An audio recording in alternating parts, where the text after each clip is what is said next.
يقول لك ناس ناموا قرون، ناموا أكثر من مئات السنين. احنا جايين نتكلم عن أصحاب الكهف. ويلا يقول لك سلمك الله، هذه صارت في مدينة أفسوس. أفسوس هذه حاليا هي على حدود الأردن أو في الأردن. ويقول لك هذه صارت ما بعد سيدنا عيسى عليه السلام. فكان في ملك ضال جبروت طاغي، كان يشرك بالله بعبادة الأصنام. للعلم إذا تبون قصة الإسلام قولوا لي. فكان جبروت وظالم، فكان عنده كل سنة نفس الحفلة، الشرك بالله. فهذا الشخص كان ما يعبد الله، كان يشرك.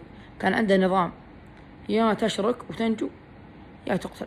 يوم من الأيام أحد من حفلات اللي هي كل سنة تصير، واحدة من حفلات السنة اللي يسويها، في واحد ضاقت عليه ويدري إنه هو اللي يسويه الشرك ولا يبغى يكفر بالله عز وجل.